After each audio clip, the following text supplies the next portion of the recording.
Today we are going to talk about Bruno. I'm Miss Melissa at the Oosterhout Free Library Book Bite series. Disney's Encanto was adapted by Angela Cervantes and published by Random House.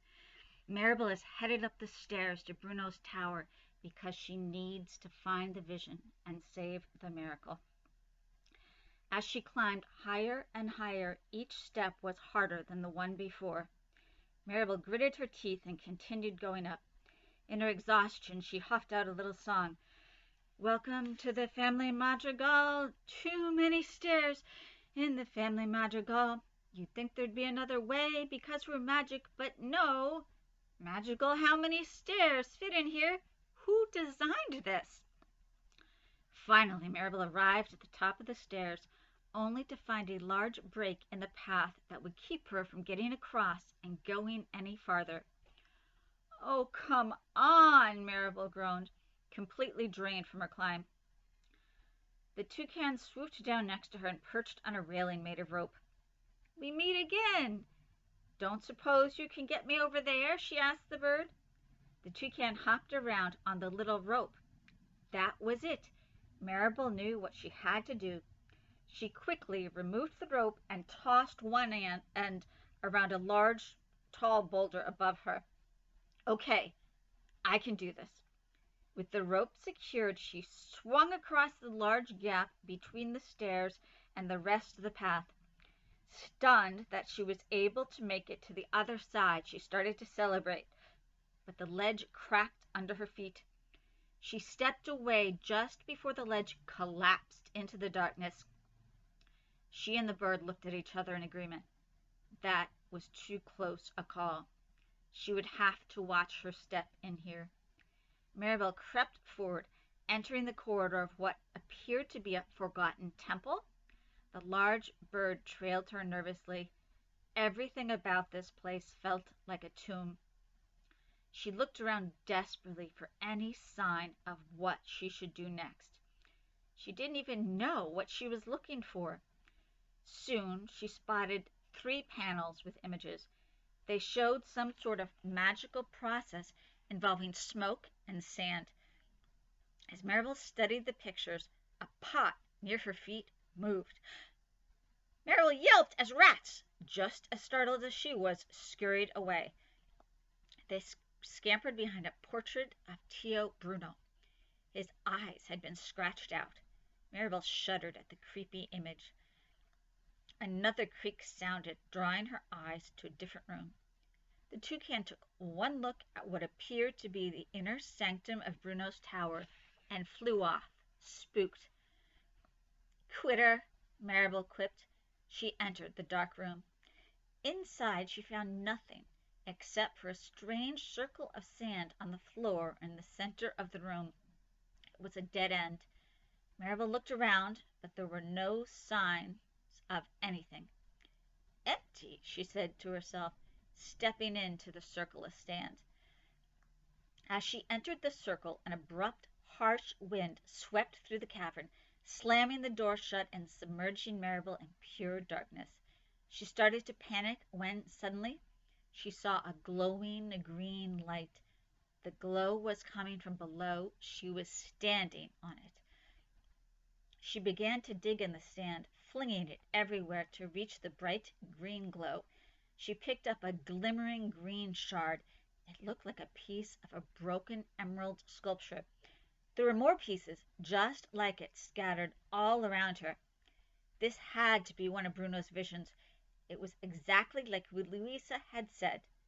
When Maribel found pieces of a vision, she'd know what they were. Just as Maribel found the shards, the whole house shook.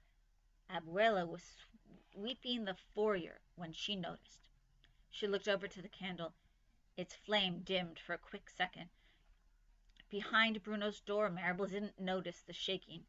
She was too preoccupied by the glowing green piece in her hand. She excitedly picked it up and another and studied it, turning it clockwise to reveal her own worried face staring back at her. Me? Maribel gasped. Immediately, the ground under her rumbled. The entire cavern began to shake and break apart. Through the large gaps, sand poured into the room, covering the remaining shards. Maribel, in a last-ditch effort, dug for the remaining shard pieces and quickly put them in her bag. As pieces of stone and sand threatened to block the entrance and trap her inside the cavern, she saw the glow of one final piece she'd missed. She dived and grabbed it, but now the closed door wouldn't open. Maribel banged at it desperately. She threw her body against it, but it wouldn't budge. Then she had an idea. She jiggled the handle. It opened. Whoosh! A tidal wave of sand pushed her out of the room. Safe and sound, she gazed down at the shard with her image. Was tTalkAboutBruno's very last vision about her? Maribel raced out of the room, turning the corner so fast she slammed right into Abuela. She lost grip of her bag, and all the vision shards she'd collected spilled out onto the floor. "Where are you coming from in such a hurry?" Abuela asked.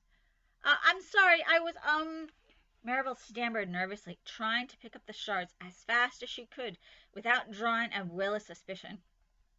It was no use. Abuela always suspected Maribel of something. Abuela began to look down at the shards on the floor when a loud cry distracted her. "My gift!" Luisa wailed, staggering up the stairs. "I'm losing my gift." "What?" Abuela asked with alarm in her voice. "I was supposed to be helping the town, and I took a break."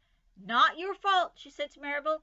"I knew it was wrong, and I fell asleep, and the donkeys were chomping on the corn, and when I tried to grab them, they were heavy." Luisa rushed off to her room, bawling. Maribel stood there, mortified by what had happened to Luisa.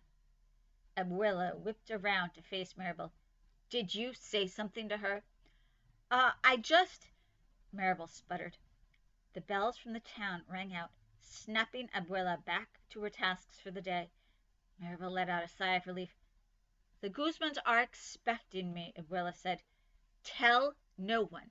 There's nothing wrong with Luisa, and we can't have the family in a panic.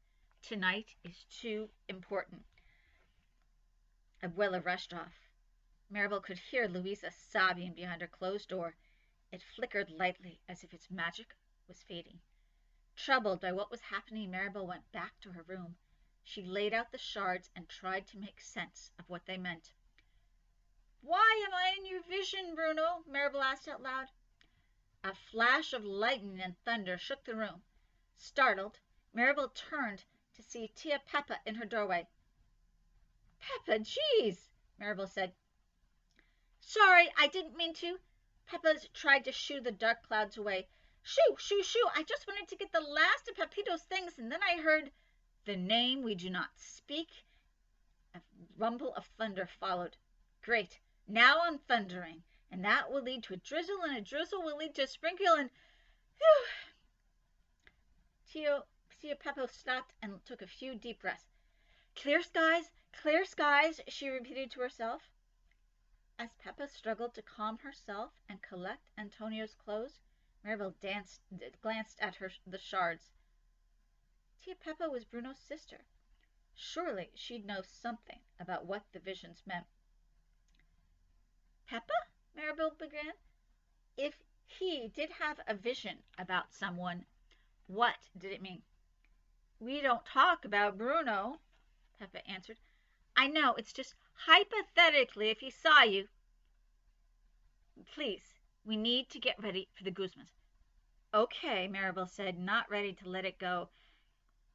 "But I just want to know if it was like generally positive or like less positive."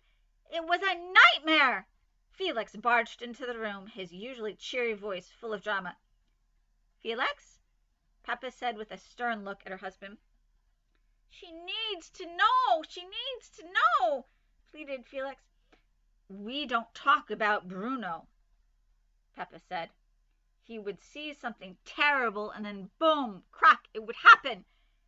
"We don't talk about Bruno," Peppa repeated. But Maribel ignored her. She was grateful to receive some answers. Finally, someone was talking about Bruno. What if you didn't understand what he saw? Maribel asked. Then you'd better figure it out, 'cause he was coming for you. Peppa moved closer to her husband, hoping to stop him from talking about Bruno any further. Felix gave her a look that urged her to spill the truth. It was time. Hesitantly, Peppa recalled their wedding day. There hadn't been a cloud in the sky when Bruno appeared. He'd arrived and told them it looked like it was going to rain. They ended up getting married in a hurricane. As they described the day, Maribel could practically feel the heavy winds whooshing and the raindrops swishing across her face. As Peppa and Felix went on about the wedding day disaster, other members of the family appeared in the door. Cousin Dolores pulled Maribel to the side to share her own experiences with Bruno. She'd explained that she had grown to live in fear of Bruno. He was always muttering and mumbling to himself, and she could hear it all with her superhuman hearing. She even came to associate the sound of falling sand with him. Maribel's eyes went wide. She remembered all the sand in Bruno's tower. Could Dolores hear the sand from all the way out here? For Camilo, Bruno was a larger-than-life monster who prowled around the town dressed in black, feasting on people's dreams. Maribel was finally starting to understand why no one talked about Bruno. Every story was horrific, all except one. It was Isabella's. Of course, Isabella boasted that Bruno had predicted that she'd have all she desired in life. How much more perfect could you get? Dolores sidled up to Maribel again and added that Bruno had told her that the love of her life would marry another. What awful luck! No wonder her family never mentioned him again.